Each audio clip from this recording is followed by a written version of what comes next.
اما بعد، میرے محترم بھائی اور دوستو،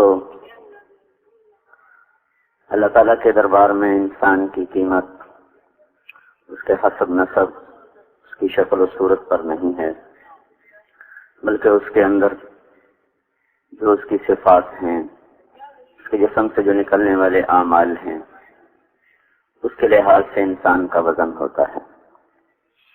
ہم کسی کو تولتے ہیں اس کی دنیا پر، اس کی چیزوں پر، اس کے خاندان پر۔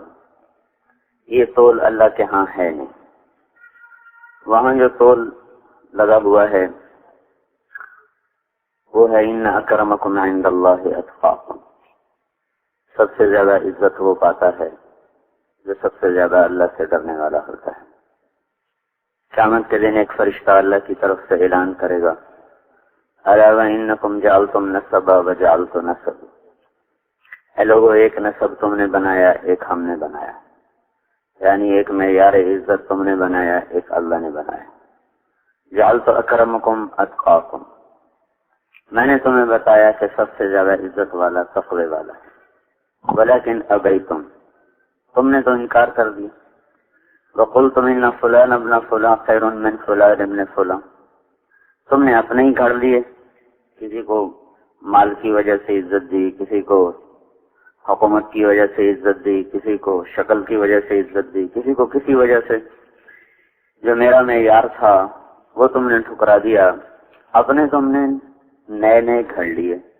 الیوم اضع نسبکم وارفع نسبی، آج تم سب دیکھ لو گے تم نے جو معیار بنائے تھے وہ سب میں توڑ دوں گا، اور میں نے جو معیار بنایا تھا تقوی والے، عزت والے، وہ آج میں بلند کر دوں گا۔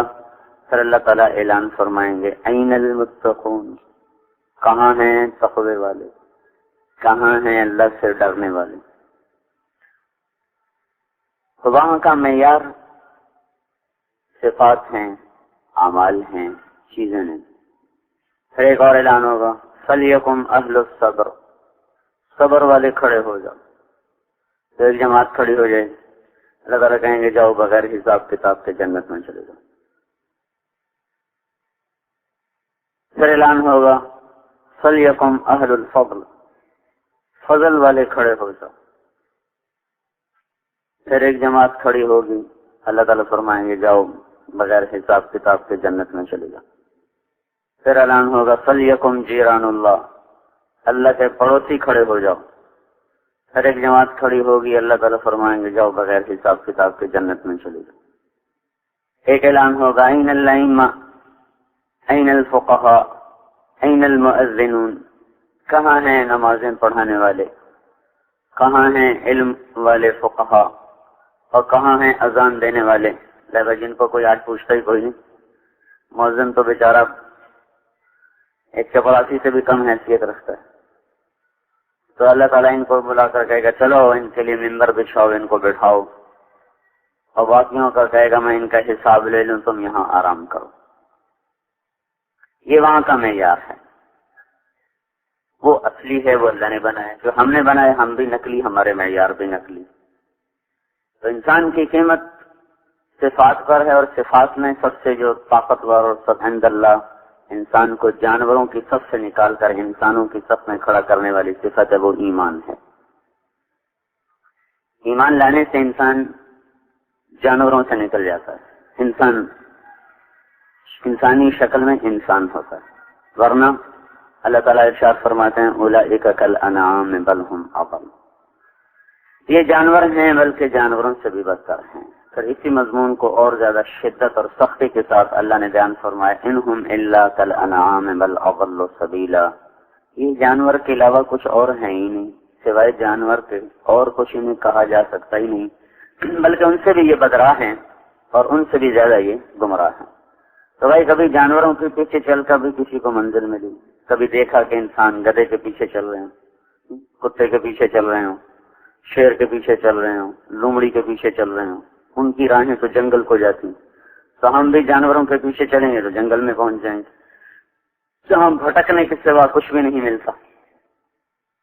تو ایمان آج کہ مادیت اور مادہ پرستی کا توڑ ہے ایمان پر محنت کرنا۔ اس وقت کا جو بڑا مرض ہے وہ مادے کا یقین، یعنی پیسے کا یقین۔ چھوٹے بچے کو بھی آپ پیسے دے دیں، اسے واپس مانگے وہ نہیں دیتا، چھوٹا سا بچہ، اسے پتہ بھی نہیں ہے کیا چیز ہے، لیکن وہ اس کو واپس نہیں کرے گا کہ میں نے نہیں دینا۔ یہ فضا کا اثر ہے، جیسے فضا میں سردی ہو تو چھوٹے بچے کو بھی لگتی ہے، بڑے کو بھی لگتی ہے۔ فضا میں گرمی ہو چھوٹے کو بھی محسوس ہوتی ہے، بڑے کو بھی محسوس ہوتی ہے۔ اس فضا میں پیسے کا یقین اور پیسے اور مادے کا یقین اتنا گہرا اور راسخ ہو چکا ہے۔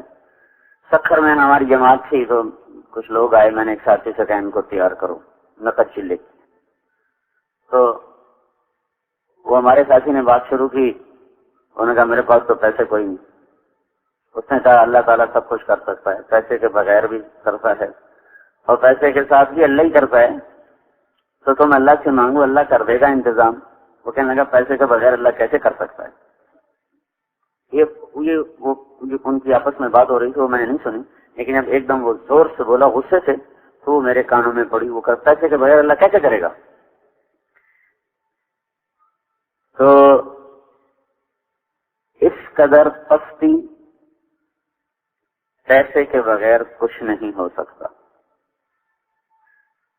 یہ جو 6 نمبر ہے نا، 6 نمبر، یہ آج کے مرض کا ایک علاج ہے، کیونکہ اس وقت یقین ہے پیسے کا، جس چیز کا یقین ہوتا ہے اسی کی پرستش ہوتی ہے۔ پیسے ہی کی پرستش ہے، اس کے لیے جھوٹ بولتے ہیں، اس کے لیے سود پر چلتے ہیں، اس کے لیے خیانت کرتے ہیں، اس کے لیے رشوت لیتے ہیں، اس کے لیے قتل کرتے ہیں، پھر اسی کو سیکھتے ہیں۔ بڑے بڑے MBA کالج اور میڈیکل کالج اور ڈگری کالج اور فلاں کالج اور فلاں کالج، اس کے پیچھے ہے کیا؟ پیسہ ہے۔ اگر یہ اعلان ہو جائے کہ کسی ڈاکٹر کو نوکری نہیں ملے گی، جو جھاڑو دینا اچھی طرح جانے گا اس کو 22واں گریڈ ملے گا، سب جھاڑو پکڑ لیں گے۔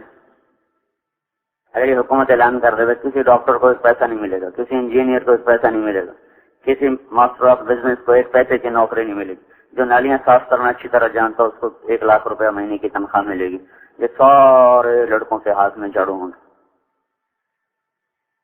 تو جو سیکھنا سکھانا ہے اس کے پیچھے بھی پیسہ محرک ہے، پھر سارا دن تذکرے بھی اسی کے ہیں۔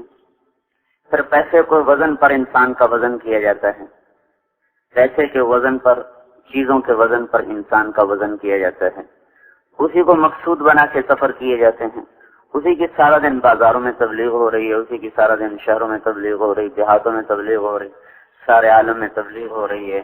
تو ایک جو جڑ ہے مذہب، اس کے گرد یہ چند چیزیں انسان ان کو لے کر گردش کر رہا ہے۔ اس کا یقین، اسی کی پوجا، اسی کو سیکھنا، اسی کے تذکرے، اسی پر انسانوں کو تولنا، اسی پر انسانوں کا وزن کرنا، اور اسی کو بنیاد بنا کر محنت کرنا، اور اسی کو لے کر دنیا میں پھرنا۔ ساری دنیا میں تجارتی منڈیوں پر قبضہ کرنے کی کوششیں، مال کو پھیلانے کی، اپنی تجارتوں کو پھیلانے کی عالمی دوڑ۔ ایمان پر جو محنت ہے یہ پہلی جڑ کاٹ دے گی۔ جو تو پیسے کا یقین اترا ہوا ہے، جو لا الہ الا اللہ پر محنت کرے گا اور اس کے دل میں لا الہ الا اللہ راسخ ہو جائے گا، اس کے اندر سے سب سے پہلی برائی نکل جائے گی، پیسے والا یقین اس کا نکلے گا۔ اور یقین بڑا مشکل سبق ہے اسلام میں۔ اندیکھی چیز پر اعتماد کر کے چلنا اور نظر آنے والی چیزوں کو جھٹلانا یہ آسان چیز نہیں ہوتی۔ حضرت عیسیٰ علیہ السلام کا فرمان ہے لو کان لابن آدم قدر شعیر من الیقین مشى علی الماء، کہ اگر انسان کے پاس ایک جو کے دانے کے برابر بھی یقین ہو تو یہ پانیوں پہ چل سکتا ہے، پانی اس کا کچھ بگاڑ نہیں سکے گا۔ کتنا کو یقین نصیب ہو جائے، بنانے والے کی طرف طبیعت متوجہ ہو جائے کہ جب ایک چیز خود بنی نہیں، اپنی ذات سے شکل نہیں، اپنی ذات سے صفات نہیں، اپنی ذات سے وجود نہیں، اپنی ذات سے بقا نہیں، اپنی ذات سے حرکت نہیں، اپنی ذات سے سکون نہیں، اپنی ذات سے روانی نہیں، اپنی ذات سے جماؤ نہیں، اپنی ذات سے اس کی اڑان نہیں، اپنی ذات سے اس کی قیمت نہیں، اپنی ذات سے اس کی نقل و حرکت نہیں. کچھ نہ تھا اور اللہ تھا، کچھ نہ تھا اور اللہ تھا. اللہ اس طرح تھا کہ اس کی کوئی ابتدا نہ تھی. هو الاول بلا بدایا، ایسا اول ہے جس سے پہلے کچھ نہیں، جس کی ابتدا کوئی نہیں. هو الاخر بلا نہایا، ایسا آخر ہے کہ اس کی کوئی انتہا کوئی نہیں. وہ ایسا قدیم ہے جو ابتدا سے پاک ہے، ایسا دائمی ہے جو انتہا سے پاک ہے. وہ اپنی ذات میں ایسا ہے، نہ کسی سے بنا، نہ کوئی اس سے بنا، نہ کوئی اس سے نکلا، نہ وہ کسی سے نکلا، نہ کسی سے وراثت ملی، نہ آگے اس کا کوئی وارث. یہ چیز کسی کو بھی کمزور کر دیتی، کسی سے لینا اور آگے دینا، یہ کمزور کر دینے والی چیز ہے. اللہ وہ ذات ہے، نہ اوپر سے کہیں سے اس کو ملک ملا ہے، نہ آگے اس کا کوئی وارث ہے جس کو وہ دے گا کہ اس سے وہ دب کے چلے. اولاد بڑی ہو جائے، ماں باپ دبنا شروع ہو جاتے ہیں، ماں باپ چپ ہونا شروع ہو جاتے ہیں، اولادیں ان کی آوازیں بلند ہونا شروع ہو جاتی ہیں. تو اللہ تعالیٰ وہ ذات ہے میرے بھائیو، جب کچھ نہیں تھا وہ موجود تھا، پھر سب کچھ بنایا، کچھ نہ سے بنایا. خالق بنانے والا، خالق بنانے والا، مبدی بنانے والا. کون سا بنانے والا؟ ہم نے یہ سٹینڈ لوہے سے بنایا اور یہ ممبر لکڑی سے بنایا اور یہ پنکھے لوہے سے بنائے. مبدی وہ بنانے والا جو کچھ نہ ہو اور سب کچھ بنا دے، جو لوہے کے بغیر لوہا بنائے مبدی، جو لکڑی کے بغیر لکڑی بنائے مبدی، جو پانی کا قطرہ نہ ہو اور سمندر بنا دے، جو درختوں کا پتا نہ ہو اور جنگل بنا دے، جو ریت کا ذرہ نہ ہو اور صحرا بنا دے، مٹی کا ڈھیلا نہ ہو اور زمین بچھا دے، پتھر کا سنگریزہ نہ ہو اور ہمالیہ جیسے پہاڑ بنا دے، برف کا ایک ذرہ نہ ہو اور سفید چادر سے لاکھوں سال سے پہاڑوں کو ڈھانپ کے دکھا دے، اور ایک کرن نہ ہو اور سورج بنا دے، ایک کرن نہ ہو اور چاند بنا دے، ایک کرن نہ ہو اور ستارے بنا دے، اور کہیں دور دور تک کسی جانور کا نشان نہ ہو اور لاکھوں کروڑوں قسم کے جانور بنا دے. مبدی کچھ نہیں اور بناتا جا رہا ہے. ہم چیزوں سے چیزیں بنا رہے، اللہ بغیر چیزوں کے بنا رہا. شیر نہیں، شیروں کی شکلیں بنا دی. چیتا نہیں، چیتے کی شکل بنا دی. انسان کوئی نہیں، انسان کو بنا دیا. ہوا کوئی نہیں، ہوا کو بنا دیا. عرش کوئی نہیں، عرش کو بنا دیا. فرشتے کوئی نہیں، فرشتوں کو بنا دیا. جنت کوئی نہیں، جنت کو بنا دیا. سونے کے بغیر سونا بنا دیا، چاندی کے بغیر چاندی کو بنا دیا. المبدی خالق ہے، خالق بنانے والا. لیکن بنانے والے کے ساتھ ایک ایسی صفت لگی ہوئی ہے، کچھ نہیں اور سب کچھ بناتا ہے. بدیع بھی ہے، بدیع السماوات والارض. بدیع بھی بنانے والا ہے. کون سا بنانے والا؟ جو بغیر نمونے کے بنائے، ہر چیز اس طرح بنائے، پہلے سے ماڈل کوئی نہیں، پہلے سے نمونہ کوئی نہیں، پہلے سے شکل کوئی نہیں، پہلے سے ڈیزائن کوئی نہیں. بغیر نمونے، بغیر شکل، بغیر ڈیزائن کے اپنے علم سے، اپنے قدرت سے جیسا چاہتا ہے ویسا بناتا چلا جاتا ہے، جیسا چاہتا ہے ویسا بناتا چلا جاتا ہے. اللہ کے سامنے شیروں کی شکلیں نہیں پڑی تھی جن کو دیکھ کے شیر بنا دیا. انسان کی شکل نہیں تھی جس کو دیکھ کے آدم بنا دیا. عقاب کی شکل نہیں تھی جس کو دیکھ کے عقاب اور شاہین بنا دیا. مچھلی کی کوئی شکل نہیں تھی جس کو دیکھ کے مچھلی کو بنا دیا. پانی کا کوئی تصور نہیں تھا، کوئی شکل نہیں تھی جس کو دیکھ کے پانی کو بنایا. ساری کائنات کے بحر و بر کو، زمین اور آسمان کو، سرا اور سریا، شرق و غرب، کسی چیز کا کوئی وجود نہ تھا، بنایا. کوئی ماڈل نہ تھا، بنایا. پھر اس بنانے میں اپنی طاقت، اپنی تصویر میں، اپنی تخلیق میں، اپنی تقدیر میں، اپنے اندازے میں، سبح اسم ربک الاعلی الذی خلق فسوی والذی قدر فہدی. بنانا، تقدیر، تخلیق، تدبیر، اس میں ایسا کامل ہے. ایک وقت میں صرف دنیا میں جو عورتیں ہیں، ان کے اندر حمل ٹھہر رہا اور مختلف مراحل میں بچے چل رہے ہیں. اسی وقت میں کروڑوں مادہ جانور ہیں چوپائے، ان کے اندر حمل ٹھہر رہا. اسی وقت میں کھرب مچھر مادہ ہیں، ایک ایک مادہ 300 انڈے دیتی ہے. ایک ایک شہد کی مکھی 30 ہزار انڈے دیتی ہے.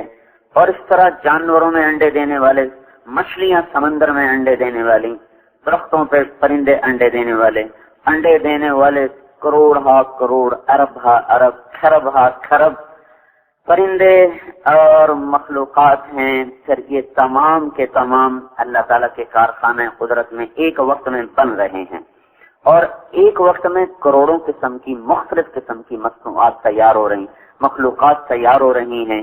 ماں کے پیٹ میں کہیں بچہ بن چکا ہے، کہیں بن رہا ہے، کسی کے پیٹ میں آنکھ بن رہی، کسی کا ہاتھ بن رہا، کسی کے ناخن بن رہے، کسی کے پاؤں بن رہے، کسی کی کمر کی ہڈی بن رہی، کسی کا دل بن رہا، کہیں پھیپھڑے بن رہے، کہیں کان بن رہے، کہیں دماغ بن رہا، کہیں زبان بن رہی، اور کہیں ہاتھ بن رہا، کہیں اس کی انگلیاں بن رہی، کہیں کہنی بن رہی، کہیں چھاتی بن رہی، کہیں سینہ بن رہا، کہیں پھیپھڑے بن رہے، کہیں آنتیں بن رہی، کہیں جگر بن رہا، کہیں تلی بن رہی، کہیں مثانہ بن رہا، کہیں ٹانگیں بن رہی، کہیں ران بن رہی، کہیں گھٹنے بن رہے، کہیں ہڈیاں بن رہی، کہیں گوشت چڑھایا جا رہا، کہیں کھال لگائی جا رہی، کہیں آنکھوں میں رنگ بھرا جا رہا، اور اس کا ڈیزائن ایسا بنایا جا رہا ہے کہ دھرتی میں کوئی آنکھ ایسی نہ ہو، انگلی بنائی جا رہی ایسی بنائی جا رہی کہ دھرتی میں کسی کی کوئی انگلی ایسی نہ ہو، انگلی چھوڑو بھائی، یہ جو پورے ہیں پورے، ان پہ لگنے والی لکیریں بھی ایک جیسی نہ ہوں۔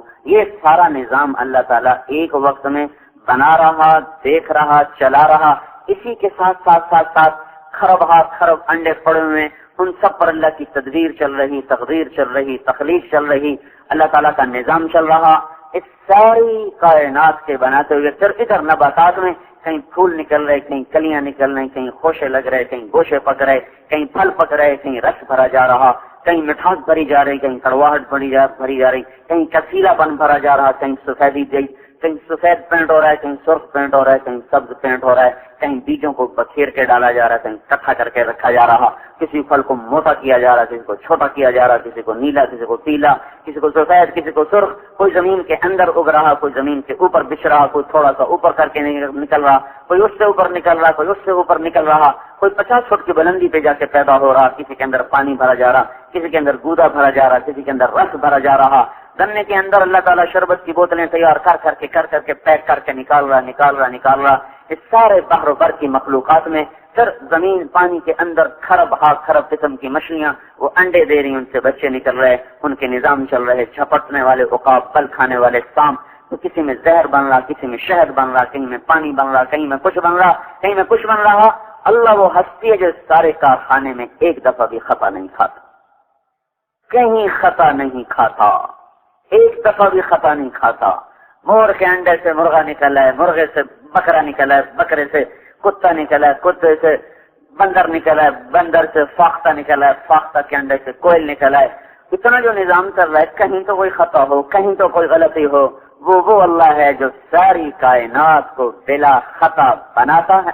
خلقک فسواک فعدلک قدر فہدا، وہی ہے جو بنانے والا، وہی ہے پھر بنانے کے ساتھ اس کی چال بدلو، اس کی کھال بدلو، اس کی آواز بدلو، اس کا لہجہ بدلو، اس کی عادات بدلو، اس کی شکل بدلو، شکل سے شکل نہ ملے، آواز سے آواز نہ ملے، چال سے چال نہ ملے، عادات سے عادات نہ ملے، ان ساری چیزوں میں جدا جدا کر کے پیدا کرو، کہیں آپس میں جھگڑنا شروع ہو جاؤ، کہ میرا بیٹا، وہ کہ میرا بیٹا۔ ساری کائنات کی شکلیں جدا، رنگ جدا، ذائقے جدا، اور چال جدا، انداز جدا، پھر ان کے اندر ان کا علم بھرو، ان کی ضرورتوں کو بھرو۔ فاختہ نے کیا کھانا ہے اس کو پیدا ہوتے ہی سکھاؤ، مرغی کے انڈے سے مرغی کے بچے نے نکلتے ہی کیسے کھانا کھانا ہے، کیسے دانا چگنا ہے، ہم تو اپنے بچوں کو 2.5 سال تک سکھاتے رہتے ہیں۔ مرغی کا بچہ انڈے سے نکلا ایسے ٹک ٹک ٹک ٹک ٹک ٹک دانا چگنا شروع کر دیا، ان کو تیرنا، مرغابی کے بچے کو انڈے سے نکالا، پانی میں ڈالا، اس نے تیرنا شروع کر دیا، سانپ کے بچوں کو نکالا، اس نے بل کھانا اور لہرانا شروع کر دیا۔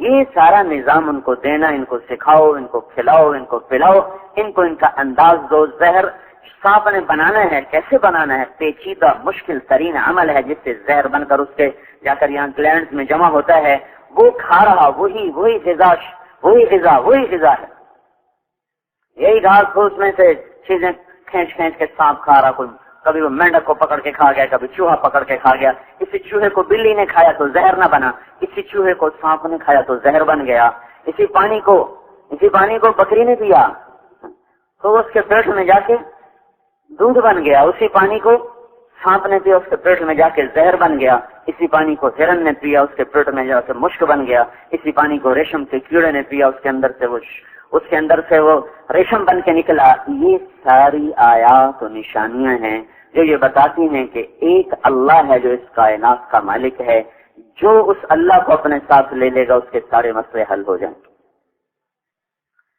اس وقت کی مادہ پرستی کا کافی علاج لا الہ الا اللہ، اللہ پر اعتماد، اللہ پر یقین اور اللہ پر توکل. جو دل اللہ کی طرف پھر جائے گا، اللہ تعالیٰ کا پہلا فضل اس پہ یہ ہوگا کہ مخلوق سے اس کو بے نیاز کر دے گا. سالم بن عبداللہ بن عمر بیت اللہ کا طواف کر رہے تھے، حضرت عمر کے پوتے ہیں، بہت بڑے عالم تھے. تو ہشام بن عبد الملک بڑا بادشاہ تھا، تو وہ بھی بیت اللہ کا طواف کر رہا تھا. تو وہ کہنے لگا سالم سے کہ کوئی حاجت، کوئی ضرورت. تو وہ کہنے لگے اللہ کے گھر میں اللہ کو چھوڑ کے کسی اور سے مانگوں، بڑی چھوٹی بات. تو وہ ہشام چپ ہو گیا. جب طواف کر کے باہر نکلے، کہنے لگا آپ تو بتاؤ. کہنے لگے کیا بتاؤں؟ کا کوئی ضرورت بتاؤ. کہنے لگے دنیا کی بتاؤں آخرت کی بتاؤں؟ کہنے لگا دنیا کی بتاؤ، آخرت کی میں کیا کر سکتا ہوں؟ تو کہنے لگے ما سألت من یملکھا فکیف من لا یملکھا. دنیا تو کبھی دنیا کے بنانے والے سے نہیں مانگی، تجھ سے کیا مانگوں گا. قتیبہ بن بکار رحمۃ اللہ علیہ کی مجلس میں احمد بن طولون آیا کرتا تھا. ان کا درس ہوتا تھا، اس میں آ کے بیٹھا کرتا. احمد بن طولون مصر کا بادشاہ تھا. ہر سال 1000 دینار ہوتا تھا 4.5 ماشے سونے کا. 1000 دینار کی تھیلی سربہ مہر لگی ہوئی، سرکاری مہر لگی ہوئی، ان کی خدمت میں ہدیہ پیش کرتا تھا. 18 برس ان کی خدمت میں آ کے بیٹھتا رہا اور ہر سال 1000 دینار کی تھیلی ان کی خدمت میں پیش کرتا رہا. اور وہ دور تھا 1 دینار ہوتا تھا 15 درہم کا. 1 دینار سے 15 درہم آتے تھے. اور اس زمانے میں، اس دور میں 300 درہم کے ساتھ ایک متوسط گھر آسانی سے سال گزار لیتا تھا. 300 درہم کے ساتھ ایک متوسط گھرانہ کشادگی سے سال پورا کر لیتا تھا. اس دور میں وہ دیا کرتا تھا 1000 دینار سالانہ.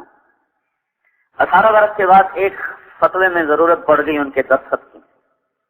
فتویٰ صحیح نہیں تھا، پیچھے خلافت کا مسئلہ تھا، اس میں کچھ تبدیلی تھی، چاہتے تھے. تو انہوں نے فتویٰ دینے سے انکار کر دیا. تو وہ غصے میں کہنے لگا میرے پیسے واپس کرو، یا فتوے پہ دستخط کرو یا میرے پیسے واپس کرو. اب اسے خیال تھا کون پیسے رکھتا ہے 18 سال. انہوں نے کہا جی بہت اچھا. گھر گئے اور 18 کی 18 تھیلیاں، ان کی مہریں بھی نہیں ٹوٹی تھیں، ویسے لا کر اس کے منہ پہ ماری. کہ صرف 18,000 پہ تو میرا ایمان خریدنا چاہتا ہے، صرف 18,000 پر. سارا جہان بھی دے دے تو یہ کام نہ کروں. ہاں بھائی، آج کے غلامی ہے، پیسے کا یقین غلامی ہے، بدترین غلامی ہے.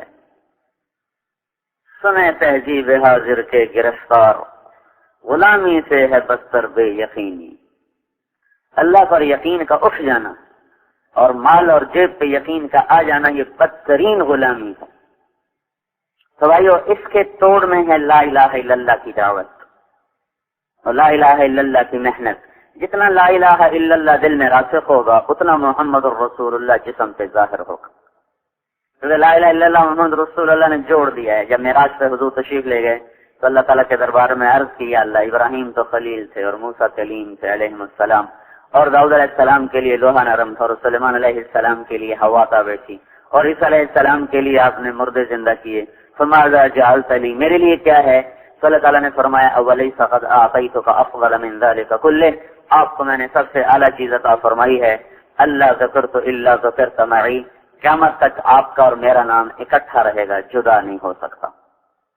لا الہ الا اللہ کے ساتھ محمد رسول اللہ جڑ گیا ہے، اب یہ جدا نہیں ہو سکتا.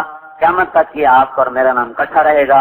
اور اس کے علاوہ یہ تو میں نے آپ کا نام اپنے نام کے ساتھ کر رہا ہے، اللہ ذکرت الا ذکرت معی، آپ کا نام میرے نام کے ساتھ لگ گیا. اور اس کے علاوہ شرحت لک صدرک ووضعت عنک وزرک ورفعت لک ذکرک وجعلتک فاتحا وخاتما، میں نے آپ کا سینہ کھولا، آپ کے بوجھ ہٹائے، آپ کے نام کو بلند کیا، آپ کو فاتح بھی بنایا اور آپ کو خاتم بھی بنایا. پہل بھی آپ سے ہو رہی ہے، انتہا بھی آپ پر ہو رہی ہے. انتہا تو سمجھ میں آتی ہے، پہل کیسے ہوئی؟ تو ابو ہریرہ رضی اللہ تعالیٰ عنہ سے مروی ہے، انہوں نے پوچھا یا رسول اللہ آپ کو نبوت کب ملی؟ متى وجبت لك النبوة، آپ کو نبوت کب ملی؟ تو اس کا ان کے سوال کے مطابق اس کا جواب تھا 40 سال کی عمر میں غار حرا میں، یہ اس کا جواب تھا ان کے سوال کے مطابق. لیکن جو آپ نے جواب دیا وہ پورے آگے کی سطح کا جواب دیا. آپ نے فرمایا کنت نبیّا وإن آدم بین الروح والجسد. ابھی آدم علیہ السلام کی کہانی شروع ہی نہیں ہوئی تھی اور مجھے نبوت مل چکی تھی. اب کب ملی یہ تو اللہ ہی جانتا ہے. ابتدا تو ہے، کب ہے اللہ کے سوا کسی کو کچھ پتہ نہیں کب ہوئی. لا الہ الا اللہ کا رسوخ محمد رسول اللہ صلی اللہ علیہ وسلم کی زندگی کو لہلہا کر جسم میں، گھر میں، دفتر میں، دکان میں زندہ کرے گا. جتنا لا الہ الا اللہ کی جڑ لگے گی اتنا محمد رسول اللہ صلی اللہ تعالی علیہ وسلم والی زندگی وہ ظاہر ہونا شروع ہو جائے گی، وہ کھلنا شروع ہو جائے گی. کیونکہ جیسے دل اللہ کی عظمت سے خالی ہیں ویسے ہی اللہ کے نبی کی عظمت سے خالی. اور اللہ تعالی ایک آیت میں موسیٰ علیہ السلام، ابراہیم علیہ السلام اور ہمارے نبی پاک صلی اللہ علیہ وسلم تینوں کا فرق بتایا ہے. موسیٰ علیہ السلام اللہ سے دعا کر رہے ہیں رب اشرح لی صدری، یا اللہ میرا سینہ کھول دے. اور اللہ ہمارے نبی کو بن مانگے فرما رہے ہیں الم نشرح لک صدرک، ہم نے آپ کا سینہ کھول دیا. موسیٰ علیہ السلام اللہ سے دعا کر رہے ہیں یسر لی امری، میرا کام آسان کر دے. اللہ ہمارے نبی کو بن مانگے فرما رہے ہیں ووضعنا عنک وزرک، ہم نے آپ سے بوجھ ہٹا دیے. ابراہیم علیہ السلام اللہ سے دعا کر رہے ہیں وجعل لی لسان صدق فی الاخرین، بعد کے لوگوں میں مجھے اونچا کر دے. اللہ ہمارے نبی کو بن مانگے فرما رہے ہیں ورفعنا لک ذکرک، ہم نے آپ کے نام کو بلند کر دیا.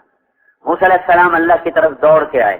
اللہ تعالیٰ نے پوچھا دوڑ کے کیوں آئے ہو؟ ان کا اجلت الیک رب لترضی، اللہ میں دوڑ کے آیا ہوں تاکہ تو راضی ہو جائے.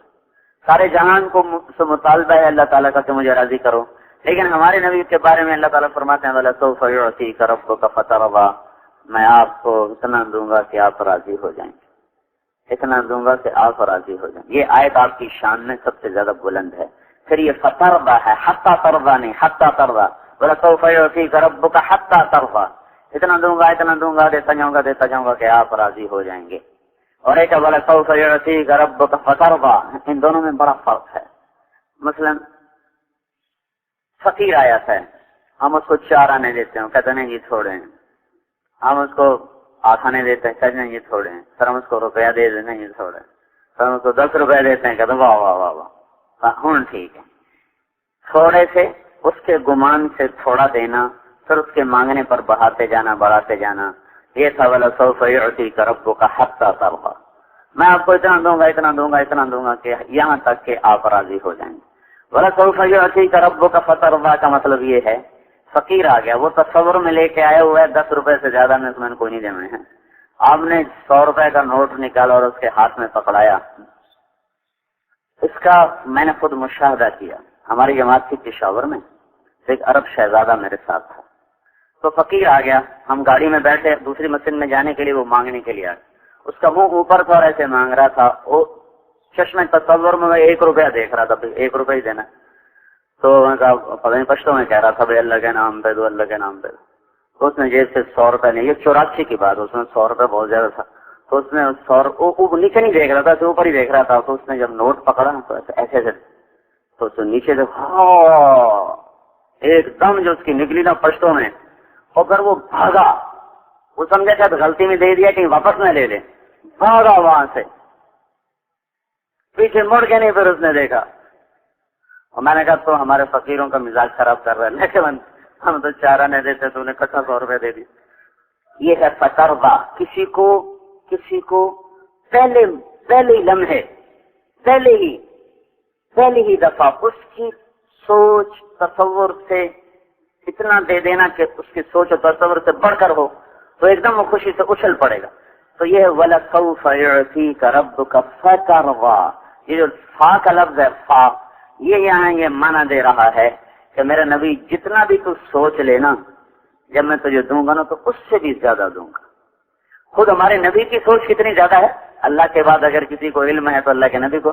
وہاب بن منبہ رحمت اللہ علیہ کا قول ہے کہ سارے بنی نوع انسان بشمول انبیاء کے اللہ تعالیٰ نے سارے نبیوں انسانوں کو جو عقل دی، جو علم دیا، اس کی مثال ہے ایک ذرے.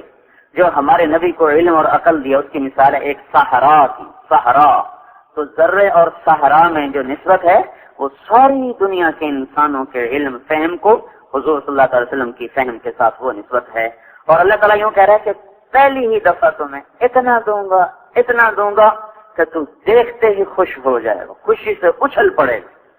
یہ خطرہ کا ترجمہ اگر یوں کیا جائے کہ میں آپ کو اتنا دوں گا کہ آپ خوشی سے اچھل پڑیں گے, تو یہ کوئی قاعدے کے خلاف نہیں ہے. فطرہ ایک دم بس آپ راضی ہو جائیں گے. یہ جو اللہ اپنے محبوب کو راضی کرنے کے لیے ایسے ناز نخرے برداشت کر رہا ہو, تو ہم تو اس کے امتی ہیں. ان کے ہم اللہ کے بعد اگر کسی کا ہم پر احسان ہے تو اللہ کے نبی کا ہے. تو ان کے سانچوں میں, ان کے طریقوں میں ڈھل کے چلنا, یہ اللہ کے دربار میں عزت اور کامیابی کا راستہ ہے. پھر اس کے بعد ہے کہ لوگ پیسے ہیں کہ پجاری بنے پڑے ہیں تو اس کے توڑ میں نماز ہے کہ اللہ کی پوجا ہمیں آ جائے. ابھی ہم نماز پڑھتے ہیں, لیکن یہ وہ نماز نہیں ہے جو اللہ ہم سے چاہتا ہے. اللہ ہم سے جو نماز چاہتا ہے وہ ہے اقم الصلاۃ لذکری, میری یاد والی نماز ہو. جب اللہ اکبر کہو تو پھر اللہ کے سوا کوئی اس میں اور آنے نہ پائے, کسی اور کی طرف دھیان نہ جائے. ابن القیم رحمۃ اللہ علیہ نے اپنی کتاب مدارج السالکین میں نمازیوں کے 5 درجے لکھے ہیں کہ نمازی 5 طرح کے ہوتے. ایک نمازی وہ ہے جو کبھی 5 پڑھ لیتا ہے, کبھی 5 چھوڑ دیتا ہے, کبھی 2 پڑھ لیتا ہے, کبھی 3 پڑھ لیتا ہے. یہ جہنم میں جائے گا. المتہاون یہ ہے معاقب, یہ تو جہنم میں جائے گا.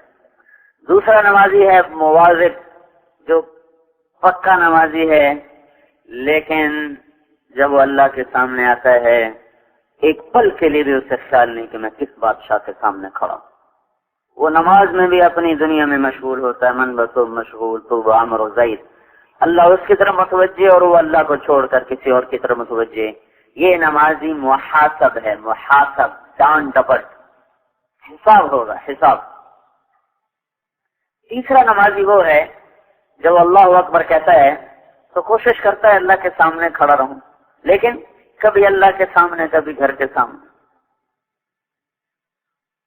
کبھی اللہ سامنے, کبھی دکان سامنے, کبھی اللہ سامنے, کبھی دفتر سامنے. تو وہ اس طرح ڈولتا رہتا ہے, کوشش بھی نہیں چھوڑتا اور پورا بھی نہیں ہوتا. تو یہ اس کے بارے میں لکھا ہے معفو عنہ, اس سے درگزر ہو جائے گی. چلو بھائی 33 نمبر دے کے پاس کر دو. 3rd ڈویژن پاس, 3rd ڈویژن پاس کو بھی کبھی نوکری ملی تو فرض ڈویژن کو نہیں ملتی. تو یہ پاس ہو جائے گا, ڈنڈوں سے بچ, سزا سے بچ جائے گا. 4تھے درجے کا نمازی وہ ہے جب وہ اللہ اکبر کہتا ہے تو پھر اللہ ہی کے دھیان میں ہوتا ہے, کسی اور کا دھیان, کسی اور کا خیال, کسی اور کا تصور ایک پل کے لیے بھی اس کے اندر میں داخل نہیں ہوتا. یہ ہے ماجور. یہاں سے نماز کے برکتیں, وعدے, اجر و ثواب شروع ہوتے ہیں. قرآن میں نماز کے اجر و ثواب, حدیث پاک میں نماز کے اجر و ثواب یہاں سے شروع ہوتے ہیں.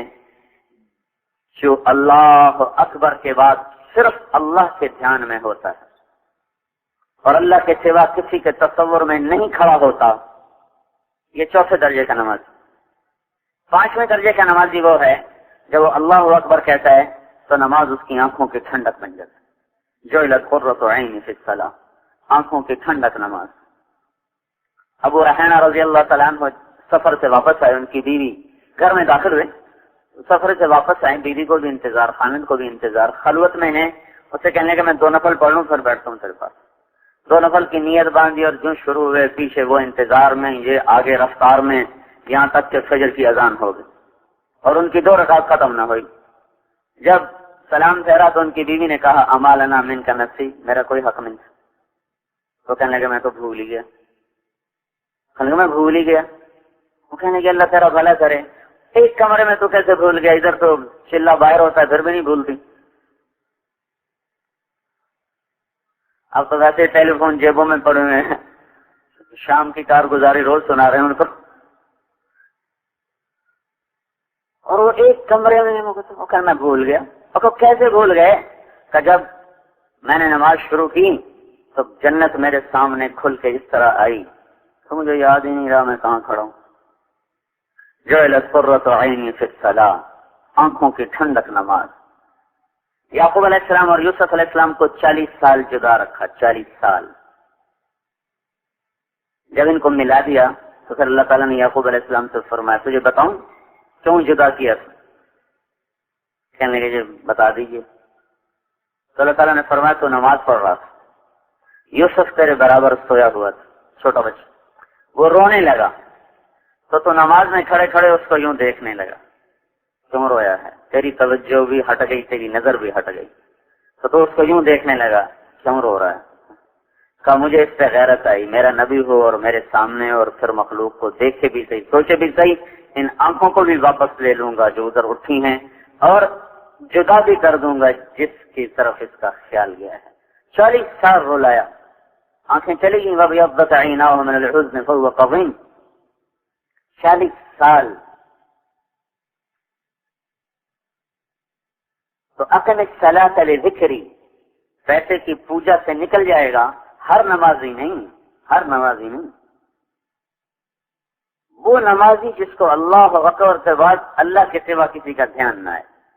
جو نچلے درجے کی 3 نمازیں ہیں ان کا اثر کبھی ہوگا کبھی نہیں ہوگا، کبھی چونکہ یہ کمزور درجے کی ہیں. طاقتور حصار ہو، قلعے کی دیوار مضبوط ہو تو تب دشمن کا وار روکنا آسان ہوتا ہے. دیوار ہی ریت کی بنا دو تو وہ تو پہلے ہلے میں گر جائے گی. تو بھائیو نماز پر ایسی محنت کرنا کہ جب ہم اللہ اکبر کہیں تو پھر اللہ ہی کا دھیان ہو، اللہ کے سوا کسی اور کا دھیان نہ ہو. اور جتنی صفات ہیں وہ دعوت سے زندہ رہتی ہیں. دعوت مٹ جائے تو ان کا وجود مٹنا شروع ہو جاتا. ابھی ہمارے اندر بھی نماز کا تذکرہ ختم ہو گیا ہے، نماز کو تفصیل سے بیان کرنے کا رواج ختم ہو گیا. سارے تبلیغ والے اب یا پہلا نمبر بیان کرتے ہیں یا چھٹا نمبر بیان کرتے ہیں، باقی 4 نمبر انہوں نے گول کر دی. جس چیز کی دعوت مٹے گی اس میں ذوق آ جائے گا، جس چیز کی دعوت مٹے گی اس کو انسان بھولنا شروع کر دیتا. میں جب یہاں لاہور پڑھتا تھا تو سب سے پہلا اثر جو میرے اوپر تبلیغ کا ہوا وہ باتوں کا نہیں ہوا تھا، بات تو سنتے ہی نہیں تھا، بلکہ وہ نعیم الدین چودھری تھا، بڑا آدمی ہے، ڈھاکے میں ہوتا ہے، اللہ نے اس کو بڑا دماغ دیا تھا، ادھر بھی پورا تھا، تبلیغ میں بھی پورا تھا، ہر جگہ گولڈ میڈل لیا، ہر جگہ گولڈ میڈل لیا. تو ہاں وہ میں نے خود اس کو کمرے سے نکال دیا، اپنے کمرے سے، خبردار دوبارہ میرے کمرے میں ہے. تو ایک دن کیا ہوا، میں نے اس کو نماز پڑھتے دیکھا، وہ جس طرح نماز پڑھ رہا تھا میں نے زندگی میں ایسی نماز کبھی دیکھی نہیں تھی. تو میں بس ایسے بیٹھ کے اس کو دیکھتا ہی رہا کہ یہ کیسے نماز پڑھ رہا ہے جو اس کی کھڑے ہونے میں خوف، خشیت، خشوع. پہلا اثر جو دل پر ہوا اس کی نماز کو دیکھ کر ہوا، یعنی جو پچھلی اس کے ساتھ بدتمیزی کی اس پر ندامت ہوئی. پھر جو دوسرا اثر ہوا وہ بھی نماز کا ہوا کہ میں آیا نیو ہاسٹل کچھ اپنے دوستوں سے ملنے کے لیے. تو کینٹین کے باہر وہ ٹیبل ہوتے تھے، اس میں ہم بیٹھے کچھ کھا پی رہے تھے. اتنے میں عصر کی اذان ہو گئی. مسجد ہاسٹل کے اندر تھی، میرا منہ اس طرح تھا سامنے بلاک کی طرف.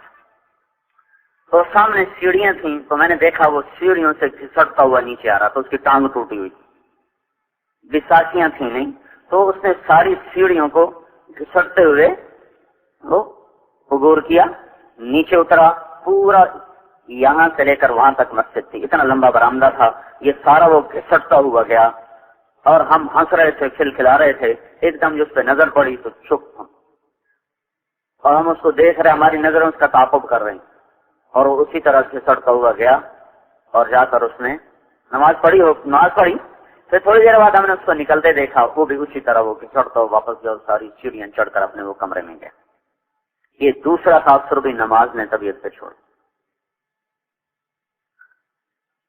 اب تو تبلیغ والے غیر تبلیغ والے کی نماز میں فرق ہی نظر نہیں آتا. جیسا وہ قتل کر رہا ہوتا ہے نماز، تو ایسی جو جماعت نکلی ہوتی وہ قتل کر رہی ہوتی نماز کو. اللہ کی راہ میں نکلا ہوا ہو، سال سال لگا ہوا ہو اور نماز میں وہی بے ترتیبی، وہی بے دھیانی، تو یہ پھیلانا کیا چاہتے ہیں؟ کون سا درد و غم دنیا میں پھیلانا چاہتے ہیں؟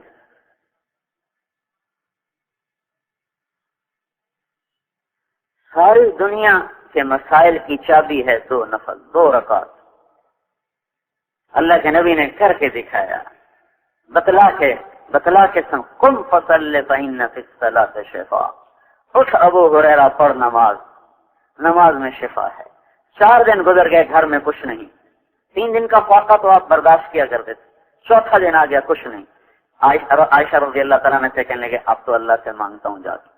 تم کہاں گئے مانگنے؟ مسجد میں 2 رکعت کی نیت باندھی، ایک ستون کے پیچھے سلام پھیرا، پھر دوسرے ستون کے پیچھے نیت باندھی، پھر سلام پھیرا، پھر تیسرے ستون کے پیچھے۔ ستون بہت زیادہ سے مسجد نبوی میں کھجور کا، جگہ بدل رہے نفل پڑھ رہے، جگہ بدل رہے نفل پڑھ رہے۔ پیچھے سے حضرت عثمان رضی اللہ تعالیٰ عنہ آئے، انہوں نے پوچھا اللہ کے رسول کہاں ہیں؟ حضرت عائشہ نے فرمایا ما طعم آل رسول اللہ من 4 ایام شیئا، 4 دن ہو گئے تھے آل رسول کے گھر میں کچھ بھی نہ تھا۔ نماز پڑھنے گئے، اللہ سے مانگنے گئے۔ عثمان رضی اللہ تعالیٰ عنہ رونے لگے، کہنے لگے مجھے کیوں نہ بتایا، عبد الرحمن کو کیوں نہ بتایا، ثابت بن قیس بن شماس کو کیوں نہ بتایا۔ پھر گھر گئے اور اونٹ بھر کے لائے، سامان اتارا رکھا، پھر دوبارہ گئے، جو پکانے میں دیر لگے گی، جو گھر میں پکا تھا وہ بھی لے گیا، سالن پکا تھا، روٹی پکی تھی، جو بھی پکا تھا اٹھا کے لا کے رکھا اور واپس چلے گئے۔ جب آپ نماز سے فارغ ہو کر واپس آئے تو آپ نے پوچھا بھائی کچھ آیا، کچھ ملا؟ تو حضرت عائشہ رضی اللہ تعالیٰ نے کہا اللہ تعالیٰ آپ کو خالی تو نہیں بھیج سکتے تھے، یہ دیکھیے کیا کچھ آیا پڑا ہے۔ واہ واہ، کون لایا؟ کہا جو عثمان لائے۔ تو آپ نے ایک دم ہاتھ اٹھا کر کہا یا اللہ میں عثمان سے راضی ہوں، تو بھی اس سے راضی ہو جا، یا اللہ میں عثمان سے راضی ہوں، تو بھی اس سے راضی ہو جا، یا اللہ میں عثمان سے راضی ہوں، تو بھی اس سے راضی ہو جا۔ 3 دفعہ آپ نے ارشاد فرمایا۔ بھائی لوگ مادے کے پجاری ہیں، دکانوں کو سجدے کر رہے ہیں، نوکریوں کو سجدے کر رہے ہیں، عہدوں کو سجدے کر رہے ہیں۔ ہم اللہ کو سجدے کریں، وہ سجدے جو اللہ دیکھنا چاہتا ہے، وہ سجدے جس میں اللہ ہو، اللہ کے سوا کوئی نہ ہو۔ یہ محنت سے یہ چیز آتی ہے، بغیر محنت کے ہم صرف پڑھتے ہیں، نماز سے محنت کوئی نہیں ہماری۔ پھر دعوت بھی مٹ چکی ہے، اب نماز ایسے ہی چلتے چلتے تھوڑی سی بات کر جاتے ہیں بس۔ تو اس لیے اپنے اندر سے بھی نماز کی عظمت اور اہتمام اور نماز کے لیے ایک بے قراری وہ ختم ہو گئی۔ نفل مختصر کرو بھائی، مختصر کرو بھائی۔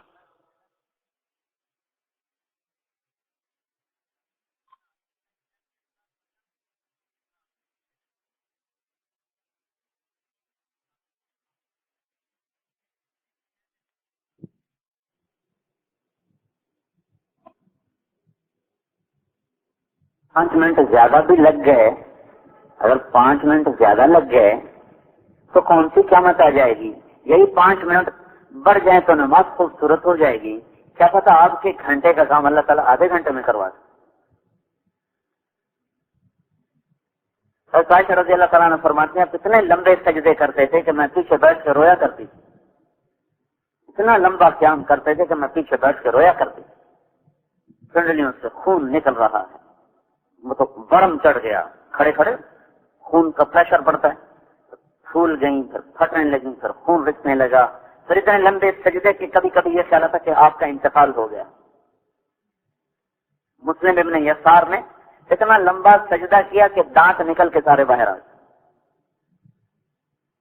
عبداللہ بن زبیر فرماتے آج رات سجدے کی ہے، ساری رات سجدے میں گزار دیتے، آج رکوع کی ہے، ساری رات رکوع میں گزار دیتے، آج قیام کی ہے، ساری رات قیام میں گزار دیتے۔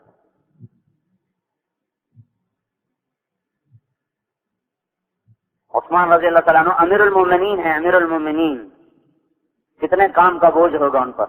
عبد الرحمن تیمی فرماتے ہیں میں نے دیکھا مسجد میں آ رہے تھے، جوتا ہاتھ میں تھا، وضو کا پانی ٹپک رہا تھا، جوتا ایک طرف رکھا، میرے قریب نماز کی نیت باندھ کے کھڑے ہو گئے۔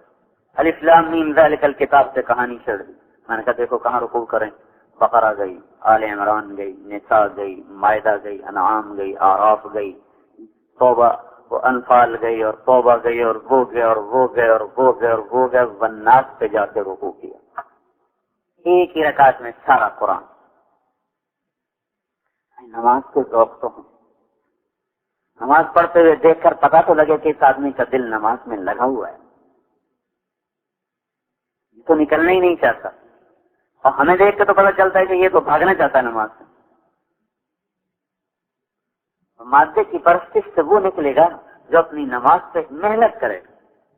نماز کی محنت میں ایک نظر کی حفاظت سے نماز بڑی جلدی ٹھیک ہوتی ہے۔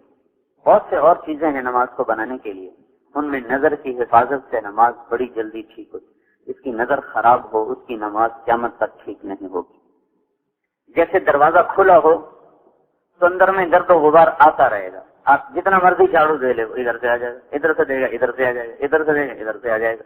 دروازہ بند کر دے پھر صاف ہو جائے گا۔ تو نظر ایک دل کا دروازہ ہے، جب یہ کھلی رہتی ہے تو دل کے اندر گرد و غبار آتا رہتا ہے۔ اس گرد و غبار کے ساتھ جب نماز پڑھے گا تو یقیناً دل کے آئینے پر حق نہیں آئے گا اللہ کی معرفت کا۔ اور جو نظریں جھکا لیتا ہے تو بڑے سے بڑے شیطان بھی اس کو گمراہ نہیں کر سکتے، اور نماز میں بھی طاقت آ جاتی ہے۔ تو بھائی یہ دوسرے محنت ہے نمازوں پر، نماز کو عظمت سے پڑھا جائے، اہتمام سے پڑھا جائے، اللہ کی راہ میں نکلا ہوا اور محلے والا، دونوں کے نماز میں فرق تو ہونا چاہیے۔ ایک عرب نے مجھے بتایا مدینہ منورہ میں کہ وہ کہنے کا میرا ایک دوست نکلا روزے میں، تو اس کی ایک وہاں عالم سے ملاقات ہو۔ انہوں نے کہا تو کہاں پھنس گیا، یہ تو سارے جاہل لوگ ہیں، اجمی لوگ، گمراہ لوگ، بدعتی لوگ، تم ان میں کیسے پھنس گئے؟ وہ بیچارہ متزلزل ہو گیا۔ اتنے میں اذان ہوئی اور نماز کے لیے یہ بھی اٹھا، وہ بھی اٹھا، وہ عالم بھی اٹھے۔ اس کے ساتھ ہی جس نوجوان نے اس کو 3 دن کے لیے نکالا تھا وہ بھی اسی مسجد میں آ گیا۔ تو اب یہ تذبذب میں اور پریشانی میں اور چکر میں، ایک عالم کی بات ہے ظاہر اثر کرتی ہے، تو وہ کہنے لگا میں بیٹھا تھا تو دونوں نے آ کر نفل کی نیت باندھی، اور وہ میں رواج ہے تحیت المسجد پڑھنے کا اہتمام سے پڑھتے، ہمارے یہاں رواج ہی حالانکہ پڑھنا چاہیے۔ فلا يجلس حتى يصلي فيه ركعتين اذا دخل احدكم المسجد فلا يجلس، مکروہ اوقات کے علاوہ تحیت المسجد پڑھنے چاہیے۔ تو وہ پڑھنے لگے تو کہنے لگا میں پیچھے بیٹھ کے دونوں کو دیکھنے لگا، تو میں نے عالم کی 2 رکعت بھی دیکھی اور جس کو وہ کہہ رہا تھا جاہل ہے، بدعتی ہے، گمراہ ہے، اس کی بھی 2 رکعت دیکھی۔ دونوں کی نماز کے بعد میرے دل نے فیصلہ کیا کہ عالم غلط کہہ رہا ہے، یہ ٹھیک ہے۔ صرف نماز دیکھ کر میں نے فیصلہ کیا کہ وہ غلط ہے، یہ ٹھیک ہے۔ ایسی نماز بناؤ، نماز کے تذکرے کرو۔ اب تو 6 نمبر صرف صبح کے لیے رہ گئے، شام کا بیان جو ہوتا ہے وہ فری اسٹائل ہوتا ہے، صرف صبح کے لیے جو کسی نئے آدمی کو کھڑا کر دیا، روٹ بنا کے چل پئی بول 6 نمبر۔ ہماری تو دعوت ہی یہی ہے۔ پھر ساری دنیا علم کے لحاظ سے ان چیزوں کو سیکھ رہی جن کا نام علم ہی نہیں ہے، جو ضروریات زندگی کو حاصل کرنے کے فنون ہیں، اس کے بدلے میں تیسرا نمبر ہے کہ علم کی مجلسوں کو قائم کیا جائے۔ ایک زمانہ تھا جب علم کے ذوق تھے، علم کو سیکھنا سکھانا تھا۔ ابو محمد بربہاری ایک محدث ہیں، ابو محمد بربہاری، اور یہ زمانہ ہے عباسی، دریائے دجلہ کے کنارے درس حدیث ہے، اور اس وقت جو خلیفہ تھا اس کا نام تھا متقی باللہ، متقی باللہ۔ یہ مقتدر کا بھائی تھا اور معتزد کے بیٹے۔ تو ابو محمد کو چھینک آئی، سامعین حدیث کا مجمع اتنا تھا، جب انہوں نے کہا الحمدللہ، اور جواب میں جب سامعین نے کہا یرحمک اللہ، تو اس کی اتنی گونج اٹھی کہ وہ آواز قصر شاہی تک پہنچی۔ قصر شاہی کے جتنے پہرے دار، اراکین، تبا، خدام، غلام، باندیاں، کنیزیں، ان سب نے جواب میں کہا یرحمک اللہ، تو سارے محل میں ایک بھونچال آ گیا۔ تو اس زمانے میں عباسی سلطنت کمزور ہو چکی تھی، تو متقی باللہ کے پاؤں تلے زمین نکل گئی۔ اس نے کہا پتا کرو بھائی یہ کیا بغاوت ہو گئی، کون میرے خلاف اٹھ آیا۔ پتا کیا کہ یہ تو ابو محمد کی چھینک کا تماشا ہے سارا۔ ذوق تھے علم کو سیکھنے کے، ذوق تھے۔ رات کو میں نے حدیث بیان کی ایک لمبی، یہ مصر میں محدث سے جو طالب علم ان سے سیکھنے کے لیے آتے تھے، ان سے اس حدیث کی نقل روایت کے لیے آتے تھے، تو ان سے فرمایا کرتے تھے بھائی یہ حدیث مفت میں نہیں دیتا ہوں، قیمت لیا کرتا ہوں۔ وہ پوچھتے جی قیمت کیا ہے؟ فرماتے 1 سال کے روزے، جو 1 سال روزے رکھتا تھا اس کو یہ حدیث سناتے تھے، ورنہ سناتے ہی نہیں۔